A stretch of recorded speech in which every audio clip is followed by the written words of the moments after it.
This is Rob Tebbutt for Boxing Social. Delighted to be joined here today by Unified Super Welterweight Champion of the World, Jarrett Swift Hurd. How are you, Jarrett? I'm doing great, man. How's it going? I'm very well, thank you, very well. Thanks for doing it. We've been trying to get this done for the last couple of days. We keep missing each other. I know, man. It's like our timing is over or something. We couldn't get it together, but we're here now. Yeah, you have to forgive me. It's jet lag. I think it's 6:30 at night where I'm from. So, yeah. You're here, you're fighting, you're defending your titles against Jason Welborn on the Wilder Fury undercard. Just tell me a little bit about that fight and how it came about. Well, I'm just coming off a fight, shoulder surgery after my fight with Erislandy Lara, and we wanted to get a fight where the style was suitable for me. So Jason Welborn was the type of guy, style we were looking for, and you know, he's a British champion. You know, I know he's coming to fight, and the guy's pretty game. So, you know, we're looking for a side fight December 1st, and I hope you guys tune in. Is he somebody that you knew a lot about or knew anything of before the fight was put to you, or is it something that you've kind of had to go back and have a look at during training camp? No, it's not someone I knew about. You know, a few names was thrown at me, and we had to select few from the three. And Jason Welborn was the best style for us. And, you know, but we knew that it wasn't still going to be easy pickings, man. But we had to get somebody that was best for us. When you're fighting somebody like Jason Welborn, through all intents and purposes, not boxed at this level before, you're somebody who's a unified world champion, somebody like that, this is their big shot, right? Oh yeah, that's what I mean, man, when I say I know he's coming to fight. This is an opportunity he may never get again. So at that, meaning that he's going to come out there, you know, leave it all in the ring, man, and he's not going to take any chances. Tell me about your story. I mean, you're not somebody who was blessed with an extensive amateur background. You weren't, you know, Olympic gold, Olympic this, but you've snuck along as a professional, and now you find yourself as a unified world champion.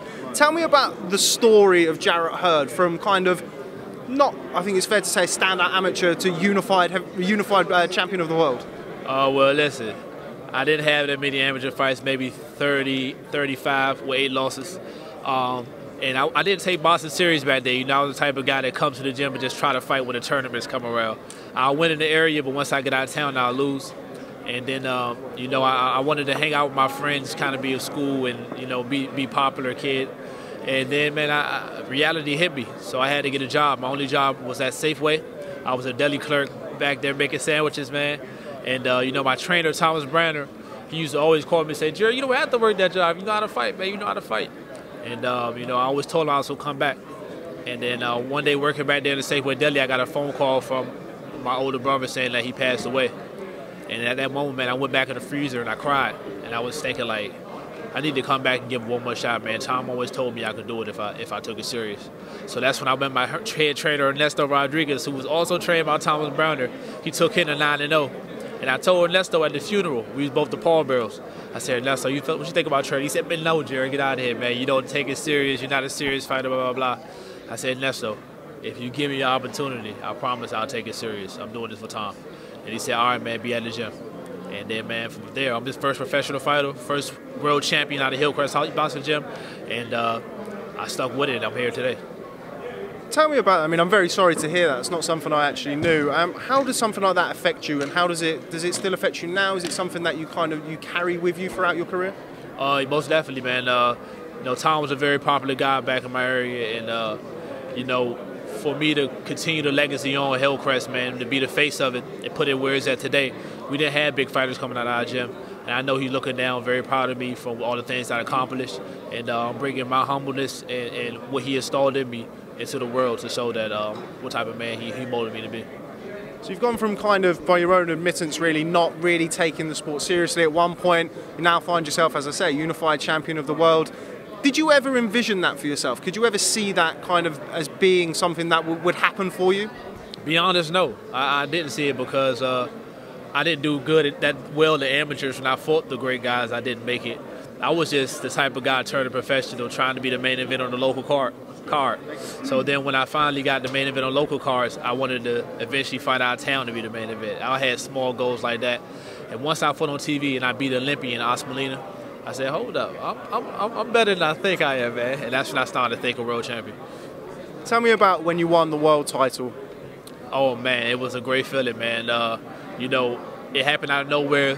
Charlo was the current champion at the time, and he moved up to 160 and vacated his title. And out of nowhere, they gave me the call and said, what you think about fighting Tony Harrison for the world title?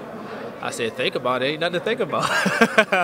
Let's go for it. And, you know, it came out of nowhere, just like the pay-per-view happening tomorrow, December 1st, just like the unification with Lara. Man, these things came so fast, it hit me out of nowhere. But I was always prepared for the situation whenever it came. Do you think that's kind of worked in your favour, the fact that it came out of the blue and it came out of nowhere? You haven't really had time to necessarily think about it. Some fighters, they have things, they stew on it for a while, and when it actually happens, they've overthought it, if you see what I mean. Right, exactly, man. I think it's kind of a blessing in disguise, you know, because I wasn't the earliest bird that started in boxing. I started kind of late, so, you know, me kind of trying to build up a record and take these fights step by step to get to where I'm at kind of could have wasted a little time, you know, got me up there age. So the fact that it happened kind of fast, I'm 28 years old, it's happening at the right time for me and to put me in this position. So I'm kind of glad it happened that way. I wouldn't have it no other way because it worked out for me, but, you know, it's just my story how it happened. I think it's fair to say that certainly your marquee performance or your breakout fight was your last fight against Erislandy Lara. Great fight. Just talk to me a little bit about that, going in against somebody who is, I mean, you didn't have an extensive amateur career. I think Erislandy Lara was a 5-time Cuban national champion. What was it like for you to share the ring with him and obviously getting the win? What did you learn from that fight? Well, what people don't know is that I've been studying and practicing for that fight with Erislandy Lara for 3 fights. The Tony Harrison fight, the Austin Trout fight, and the Erislandy Lara fight. That was 3 camps to prepare for Lara. Pressure, pressure, pressure. We watched Alfredo Angulo versus Erislandy Lara. We studied that fight. We wanted to simulate it, but beat Angulo times 10. And that's what we went out there and did, man. What I was surprised at was the fact that Lara stood there and fought me.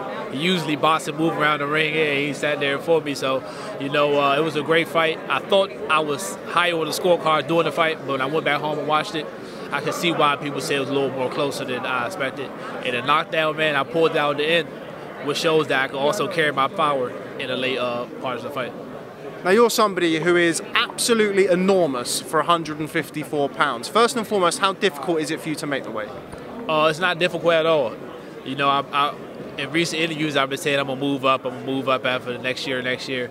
But every time I get to a fight, I make the weight so easy. I'm like, am I really about to move up so soon? It's only because in between fights, I do pick up a little more weight each and every time. So psychologically, in my mind, I'm thinking I'm going to have to move up soon. But the weight comes back all so easy. I'm not sure when exactly I'm going to move up. Do you think that kind of having a cut and things like that could potentially affect you later on in your career? Is a move to 160, while it might not be an immediate goal of yours, is that something that is very much on the horizon for you? It's definitely on my mind because, you know, after the fight with Charlo, I'm not sure if, you know, who else is to stick around to face at this weight class. And I know that 160 has a lot of fights for me up there, and I can go up there and make some big fights. So that's on my mind also. That's the reason why I'm kind of anxious to move up, because after the Jamel fight, who's left, you know? Now, you've mentioned his name, Jamel Charlo. That's a fight that myself as a boxing fan, first and foremost, would love to see. I spoke to Sam Watson yesterday. He told me that fight's going to happen next year. Tell me about that fight. Why is that fight important to you? Great fight. Jamel Charlo is somebody who is kind of box office inside the ring and outside of the ring. Talk to me about that potential fight.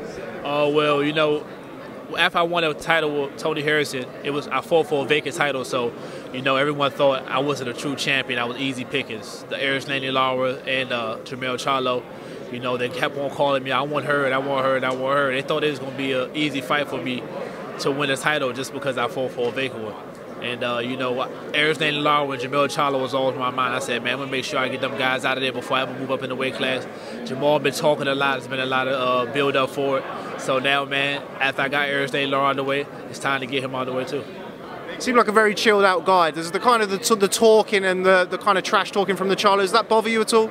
Not at all, man. You know, I think that's one of my biggest attributes, man, that I keep my composure all the time, you know. Even in the ring, I get caught with a shot, I'm not anxious to get it right back. You know, and I think my humbleness of how I am, I transfer that over to the ring, and it allows me to keep cool, calm, and collective and stick to the game plan when I have one. Okay, well, just final question, because you're surrounded by people who are desperate to get a word of you, as I have been all week. Just a word on the main event on Saturday. Deontay Wilder defends his WBC title against Tyson Fury. How do you see that fight going? You know, we're not going to go out there looking for it, but I do see a stoppage happening with me. I'm not sure it's about knockout or TKO, but I do see a stoppage.